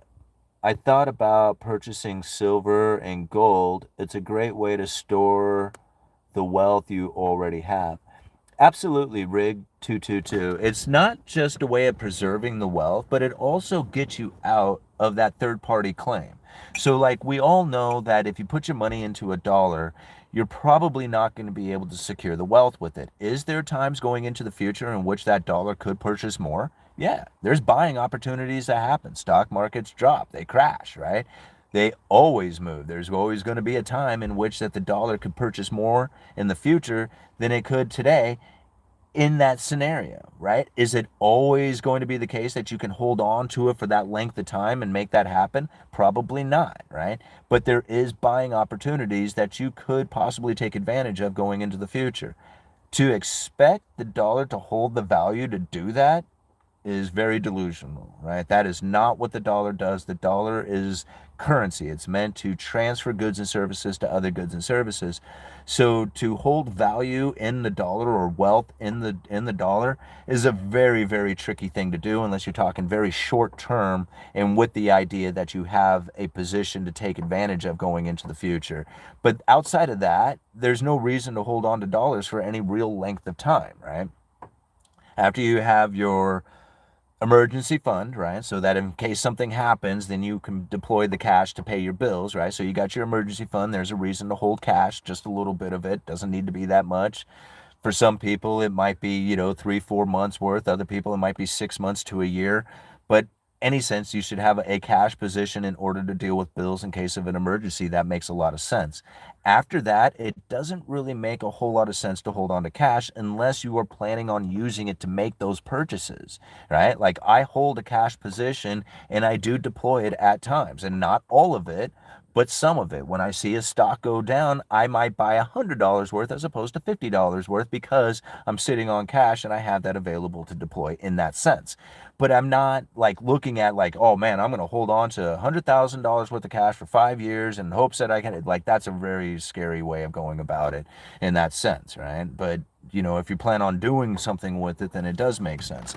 Buying into silver can preserve the wealth, but it doesn't necessarily preserve the wealth in a way that I think a lot of people would anticipate it to. If you buy if you buy a bullion today, right, you go out and you buy $500 worth of bullion today, and then next week you're like, oh man, I need that $500 or something, and you go and sell it, you're most likely going to end up with a whole lot less than $500. So if you are holding on to it for that sort of quickness in turning over, that's a bad thing to do. Like, because you're probably going to end up losing it to not only to price movements, but to, premiums that you're going to get charged. Holding on to silver for emergency purposes of that fashion can be kind of dangerous. Holding on to a box of silver so that you can sleep at night knowing that you have something as an insurance policy away from that third party claim that says, yeah, if the emergency bill does come up, I can deploy this stuff. I would have to work at it a little bit, but it's not necessarily something I have easy access to. Right? This is something that's away from the banking system. It's away from governments. It's away from anybody else out there. I protect it on my own, and I don't have to worry about an envelope in the mail or an app on my phone or some agent out there or anything like that. Right? This is me in my own personal security and away from everything else out there that could ever possibly have to be a third party claim to it. Right? This is mine. And so it holds a whole kind of unique position all on its own. And that's the way I view it. Like, a lot of people look at it as just like, no, man, it protects you from inflation. Maybe, I don't know. Never protected me from inflation, so it might protect you from inflation. It didn't work like that for me, and I've been buying it for like a long time, for like almost, what is it, since 2009. So I mean, it's been a long time that I've been buying silver on a fairly regular basis. So, it's never protected me from inflation, but it might protect you from inflation. It has provided an insurance policy for me the day that I could not find a way to get to work. My car was broken down, and a buddy of mine was selling his Tahoe, and I knew that he would take silver. I offered it up to him. He said, yep, you know it. I'll take 165 ounces for this thing. He drove it up with the title. I signed it over, or he signed it over to me. I handed him the ounces of silver, and I had wheels again. And I thought, man, I will never be without silver again. That was so, so cool, right? To be able to have that in my life. So everybody looks at it differently.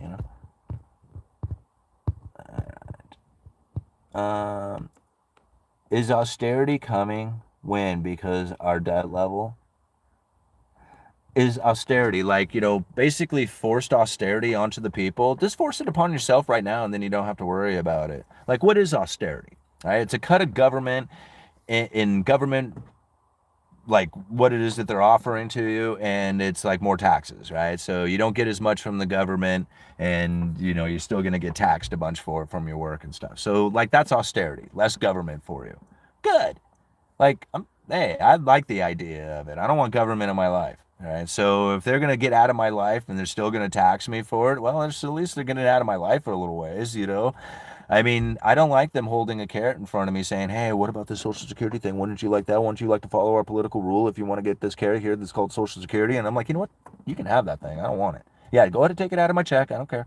That's my old people tax to take care of the old people. That's fine. Go ahead and take it out of my check. Don't offer it to me. I don't care. Right now, it's not part of my life. It's not part of anything that I consider as far as my future planning or anything else out there. So if they're like, hey, we're going to take your Social Security away from you, it'll be like, oh, yeah, that thing. Yeah, okay. Okay. Doesn't worry. I'm very little concerned about that. So if you do, because I don't plan on having it anyway. So if they are planning it for an austerity measure to take Social Security from me, that's what I thought you was going to do. Right, so I planned for that. I priced that into my future. So I get government out of my life to begin with. I have very little doubt in my mind that they are not going to be there for me, but they will be there to punish me. Like, that is my understanding of how government works. Now, if there is possibility that the Social Security is there, hey, yay, bonus, cool. Right? That's an awesome thing to have in my life. I have very little anticipation for it. And so that's the way I look at it, everything. My health, my future financing, all the other stuff. Like, I am in control and responsible for 100% of that. There is no responsibility that I am given to the government. And in the meantime, they're going to make it difficult on me because they're going to tax me with the promise that they're going to provide something in the future for me. Right? That's my belief. And that's what I'm sticking to.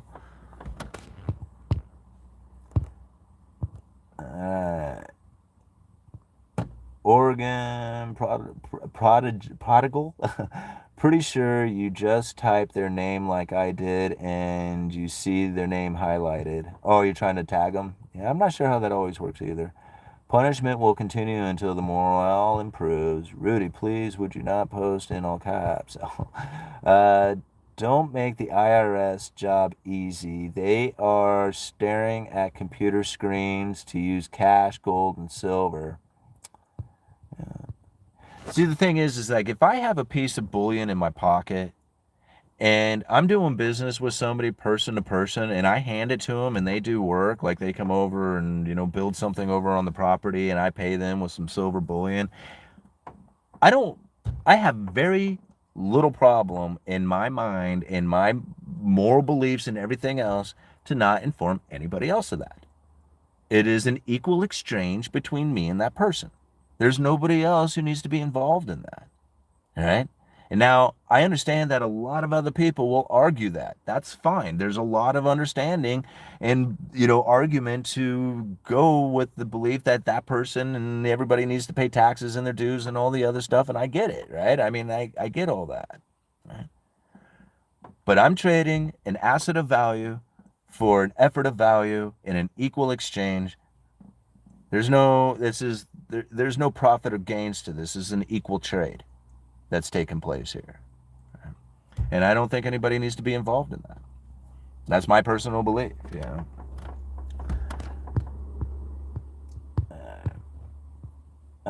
will be money there. It won't have any value, though. What do you think would happen if the money creation to fight the wars and pay for the healthcare system was to slow down? Okay. What do you think would happen if the money creation to fight the wars and to pay for healthcare system was to slow down?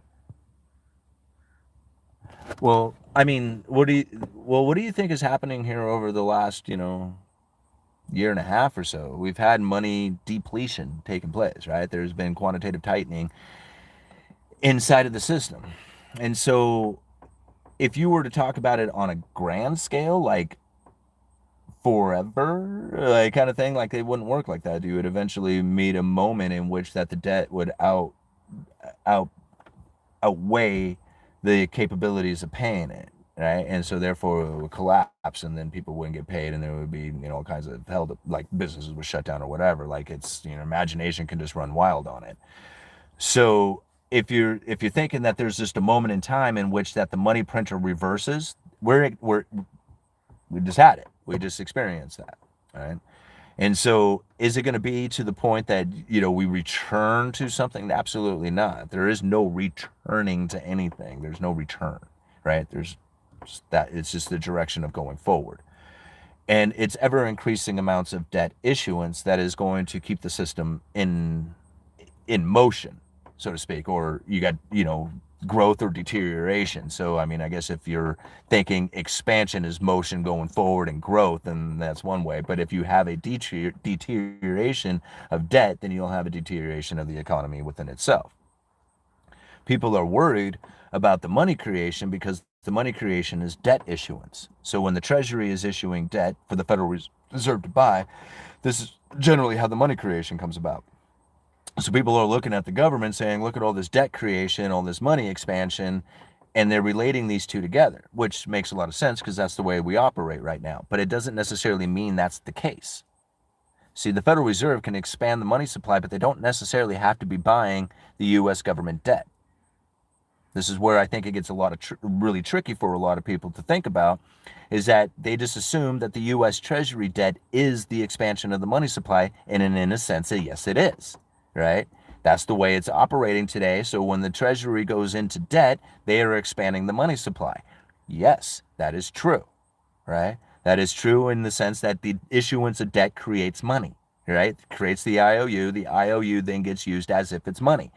The Federal Reserve then buys that asset, those treasuries, with what they refer to as Federal Reserve notes, which is a liability, right? The Treasury debt, the bond, is a liability to the Treasury, right? But it's an asset to the Federal Reserve. The Federal Reserve puts a liability out there called the Federal Reserve note, and we know that as cash, right? And so this is how this whole system works. But the Federal Reserve doesn't have to buy these U.S. Treasury debt. They don't have to buy the liability of the U.S. government. They could buy the liabilities and the debt of the globe. They can buy foreign assets out there. They can buy those foreign bonds. And so when people think about, like, relating the money expansion into driving the U.S. government deeper into debt, yes, that is true. But it's not necessarily true, right? It would be the case in what we understand it as of today, but it may not be the rules that are being played in the future. Right? So what are they going to do? I don't know. I don't know what they're going to do, right? There's all kinds of possibilities that they could do something. And what I find most amazing about the Federal Reserve is that they sit around thinking of ways that the entire economy is going to crash, and then they figure out ways to stop it and prevent it from actually occurring. And a great example of that is the Bank Term Funding Program. They knew that the banks were going to fail. All right, they knew that the assets were going to fall below their liabilities. All right, when the bond yields rise and the asset price falls and their balance sheet becomes upside down, goes into the red, right? Those banks can no longer function. They can't loan, and their liabilities are going out the door as people are pulling their cash out of the bank, right? The Federal Reserve knew that was coming. Plenty of YouTubers had some great videos talking about that event. Get your money out of the bank now. How many times did you hear that? Like, there was very well-known economists who were saying that, YouTube economists, whatever, saying that exact thing, pushing out that information, and that was very accurate. But what they did not, like, people ask me, well, are you going to get your money out of the bank? No. I probably should, but I won't. Why? Because the Federal Reserve already said that they have figured out ways that they are going to deploy programs to deal with issues such as that. They said it within their own statements. They didn't talk exactly about the Bank Term Funding Program, but they did talk about ways of dealing with the failures of banks. And so knowing that they had lifeboats available, it's not like I trusted them. It's just that I knew it wasn't going to fail. I just knew it. All right. And not everybody else is convinced to get their money out of the bank. And they were right to say so. But they didn't take it one step further and say the Federal Reserve knows it too. And that they are not going to allow the banking system to fail.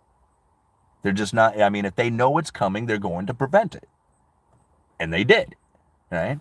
And will they do it again in the future? You bet. But we don't know the tools that they can deploy because they can't deploy them until the unusual and exigent circumstances presents itself to them so that they can deploy it. Right? And so until then, we're thinking, well, the Fed won't have any use. They won't have any ability to do it with the current set of tools that they have. Yeah, that's true. They won't. They are going to fail with the current set of tools that they have. Guess what? They have hidden tools that they can deploy when certain things happen within the economy that trigger the ability for them to do it from the unusual and exigent circumstances. All right? Once those things are occurring within the economy, all of a sudden, dun, dun, dun, look at this thing that we got. Nobody knew about it. Here it is. And everybody went like, oh, nobody saw that coming. And it would be like, well, except for the Fed, because they wouldn't have it to deploy if they didn't have it already in the works. Like, they had to have thought about it ahead of time before they could deploy it, right? And so to be able to just launch it immediately meant that they knew that it was coming. Much like the pandemic. Like, all that stimulus and all that other stuff, that isn't something that they could just invent overnight. It wasn't like they all got together and said, okay, put on a pot of coffee, guys. We got a lot of work to do. We got to knock this thing out in the next few hours here to figure out what it is that we're going to do for, deploying all this money throughout the entire economy to set, for warlike purposes and COVID and all the other stuff. No. And then we were like, it was just like, okay, so how are we going to deal with this next economic downturn? We got some serious issues coming up. Let's see, is there going to be a war? Let's see, financial downturn. That was last time. Let's see, going through a pandemic. Yeah. Whoa, yeah, let's do this stuff, man. Look at all this stuff. Exigent circumstances allowing special purpose vehicles and all these stimulus packages and all this other. Yeah, let's deploy that thing. Hand that out to everybody. Let's get going on this plan, right? Like, I mean, that's ultimately how it went down because there's no other way that they could get that out there that fast to that many people without a plan in motion. Right? Moving on. UE, what you mean when you say people don't know what money is? I don't know. I mean, well, I think a lot of times when people say that the dollar, like a dollar back in the day, like my grandfather said that he used to buy a gallon of gas for 25 cents and now a gallon of gas costs $5. Like, tell me that there isn't dollar value destruction, inflation, all this other stuff happening. And it'd be like, okay. I mean, all right, I can't argue with that. I mean, if that's how you want to understand it and give meaning to it, that's true, right? But also back in 1964, back in the early 60s, when a gallon of gas was a quarter, you also used to use a silver quarter to purchase that gallon of gas. And so if you had a silver quarter today, most likely you could use that silver quarter to buy a gallon of gas. Now, you can't use a regular quarter. Like, I got this quarter right here, and this one's from, 1990 something, 1987, I think is what it says, right? I got a quarter from 1987. It's not going to buy a gallon of gas because it's a token. But yet, a silver quarter could buy a gallon of gas. If I take it down to the coin shop and sell it, I can get the money to go down there and buy the gallon of gas. So the quarter, the right quarter, could still buy the gallon of gas. Well, what is money, right? Is money this here token that I have that doesn't buy the gallon of gas anymore? Or is money the silver quarter that held its value throughout these years, that seems to have always been able to buy a gallon of gas from its value? The weight value of it is about a nickel, right? About a dime or something, like somewhere between 5 cents and a dime. It's not going to buy any gas. Like, it'll buy a little tiny, a little cup full of gas, a little tiny bit of gas in there. You start the car, it runs out. That's it. That's all your gas for this. So what is money then? Is money the folding dollar that you have in your pocket that can, say, transfer goods and services to other goods and services? And if you wait over time, that ability depletes. Is that money? Right? Or is the silver quarter that seems to hold its value, and whether you hold on to it from 1960 to 2024, it seems to always purchase the same amount of goods and services throughout the years. Does it fluctuate? Sure, just like everything else does. But if you had a silver quarter from 1960, it would buy the gallon of gas, but this one from 1987 hardly buys anything at all. Right? This one's currency. It's not money. Right? Money is the silver quarter. It looks almost exactly the same. I mean, you set them down there side by side from a distance, you couldn't tell the difference. But one of them's money and the other one's currency. And to understand the difference between the two is vitally important. Because once you understand that there is a difference between currency and money, you take the currency that you have earned, right? It's not money, it's currency. It can be like money for a moment, right? It can do like what money does, but it's meant to trade your time and effort and goods and services, other time and effort and goods and services, and that's it. That's all it's meant to do. And if you sit there and hold on to it with the expectation that it's going to do what money can do, which is hold its value over time, you're going to be sorely mistaken from that, because that's not its intention. We can wish it to do that, but it won't, because that's not what it is. It's currency. It's not money. If it was money, then you could do that. So understanding that that most people don't understand what money is, right? Because they want currency to be money, and they bitch about inflation and prices and all this other stuff because they're complaining that currency doesn't have the characteristics of money, right? So it's their own misunderstanding of what money is that now has them saying, hey, government needs to do something about the problem that currency is facing, because it does all these things that are characteristic of money. But it's not money. They're telling government to do something with currency to make it look like money. But it's not money, right? And that's the problem, is that people could take their currency and transfer it into what would be money, right? Gold and silver is honest money. And unfortunately, people look at that and say, well, I can't spend that at the store, right? So what do? Right? You got to figure out how it is that you are going to condition yourself in order to take advantage of the fact that you want to hold it in silver, in gold, in precious metals, and being secure in that fact, and then also take it down and go and spend it at the store. Well, that's two different realms you're living in. Like, you want it to have these features, but then you also want to be able to have the conveniency of doing transactions whenever you want. Well, which one do you want? Do you want the awesomeness that money provides, the security that money provides, the wealth over time that money provides, or do you want to be able to transact in a very quick and fluid and awesome fashion where you can trade almost as much goods and services as you want for other goods and services? Or do you want to be limited to the amount that is in circulation? Right? See, people ask for this security and safety and awesomeness that the characteristics of money has, but they're expecting it inside of a currency, and it doesn't work like that. And then they blame government for not having that, for not providing that feature. And it's just like, no, you don't, like, people just don't understand what money is, All right, moving on. I don't consider BTC money. I don't really either. I mean, I guess if you had like fiat currency and you have Bitcoin, which one would be more like money? I would go towards Bitcoin. But even that, in the sense, because it's not in the physical realm, it can't hold the money part of things. Like, money has to be separated from everything else out there, and Bitcoin's not. It's on the internet itself, right? So although you might have the security of being able to have access to that particular spot within the ledger, basically your private keys, you might have that in a secure fashion and maybe even in a physical form. Right? But still, it's not necessarily the physical form in which that I am now independent of everything else out there, including electricity. Right?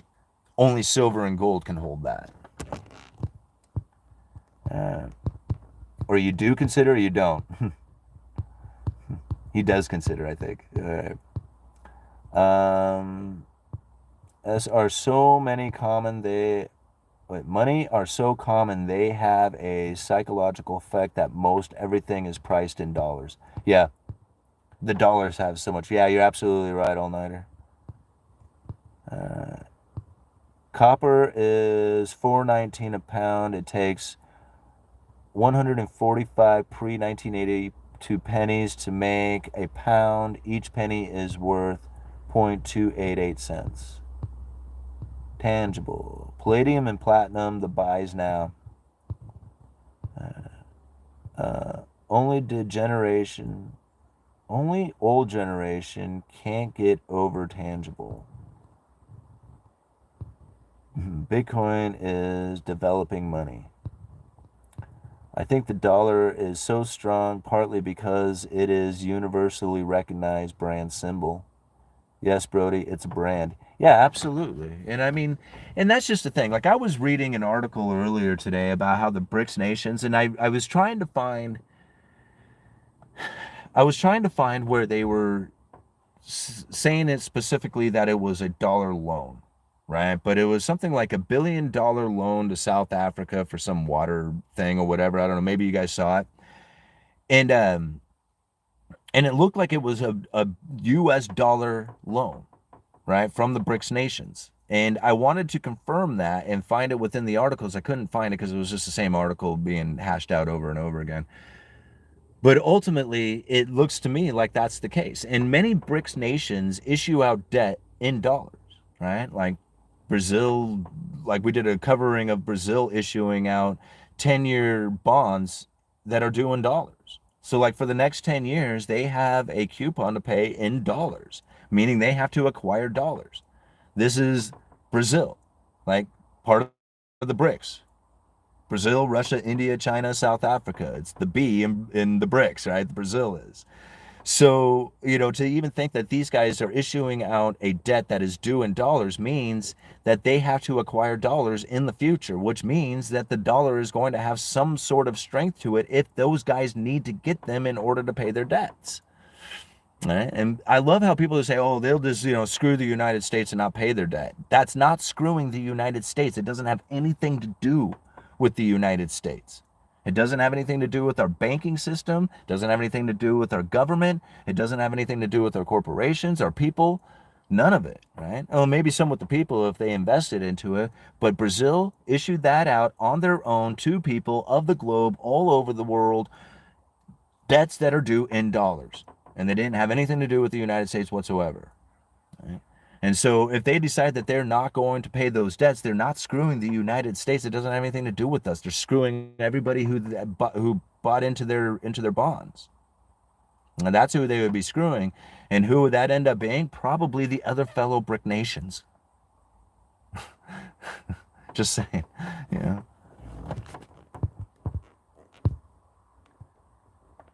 All right, when these countries default on these Chinese loans, China takes the project, the land it's on too. Yeah, and now go and take a look. I don't think I have it in here anymore. Dollar funding stresses in China. It's probably one of the greatest little pieces of Federal Reserve documents or working papers or whatever it is that you want to call it, you know. But anyway, I don't have it in here. Dollar funding stresses in China. And you can see that China not only has a lot of debt that they had issued out in dollars, right? Just the same as what Brazil has done or many other nations around the globe, is that by issuing out debts in dollars, they get the best interest rate. Not to mention is the easiest way to get dollars to do business with, right? So when they want to get dollars, they issue out debts in dollars, literally Chinese bonds issued by the government that is due in dollars, right? So now when this takes place, they have also lent those dollars out to other nations, right? So that they could build their infrastructure projects. They want to build ports, they want to build a power plant, they want to build highways, they want to build a mine up. They have all these ideas that they want for their infrastructure. China says, yeah, no problem. Here's the dollars to do it. They get the dollars, they build the infrastructure program up. They come into a situation in which the dollars become stronger. We run into a world recession. They can no longer pay China for those projects. Now, China says, no problem. We're pretty ruthless. So either you pay or they belong to us. And that's what's happening today. Like, China is no dummy. They know how this game works. And considering the position that they're in, they willing to allow their people to experience pain. So that's coming too. Alrighty, guys. What time is it, man? I'm almost 2 hours into this. Almost 11 o'clock. We're going to call it quits here in just a few minutes. Alright. Interesting point, offering debt for the purpose of default and reclamation of resources. Yeah. Well, that was the whole point of the Belt and Road Initiative. You know that, right? Like, they weren't trying to create, like, you know, infrastructure for these countries to be, like, you know, prosperous and doing well and all that other stuff. No, that wasn't it. It was for them to go massively in debt to China. There's no better currency to use than the dollar for that, right?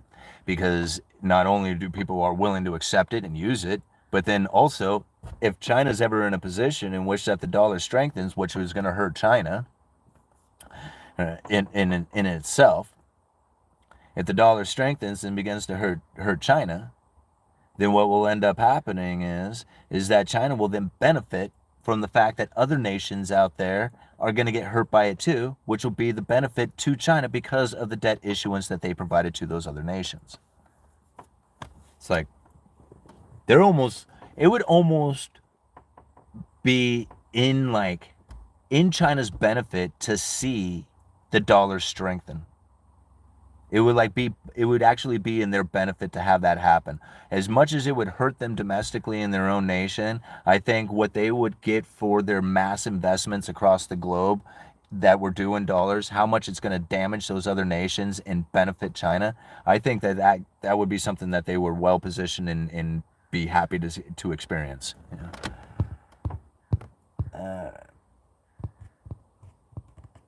Wow.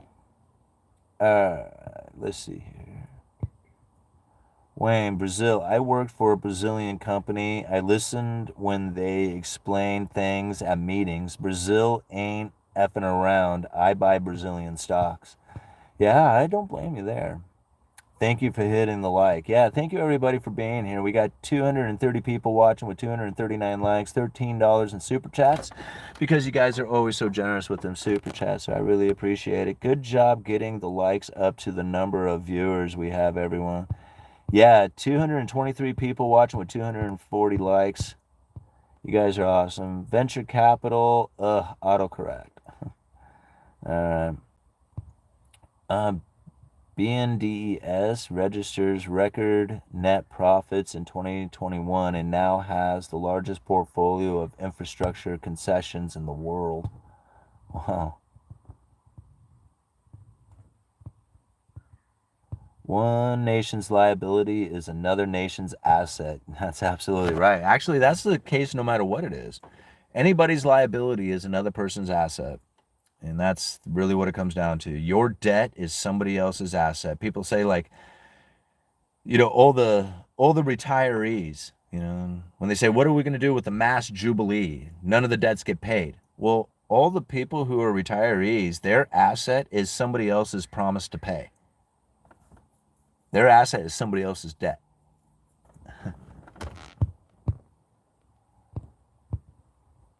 All right, Yue will be sitting in his car 12 hours a day. All right. Thank you, Yue. Great convo. Yeah, thank you guys for being here. It's been a lot of fun talking this one up. But I think we're going to call it quits at that. We're 2 hours into this live stream, which I think is plenty long for anybody to be sitting in their car, not doing the mowing of the lawn and the sweeping of the sidewalks and doing all the stuff that I need to do around the house, so you can tell what I'm about ready to go do. All right. Thank you guys for being here. Always fun. Absolutely it is. All-nighter. Thank you for all the hard work and stuff that you and Brody put into the channel and doing the moderation and everything. Thank you for being here so consistently as well. You guys are awesome. Awesome live. Thanks again. You really are very helpful to me. Well, thank you, man. I really appreciate your support, and I really appreciate everybody being here. Uneducated Economist, you guys let me know.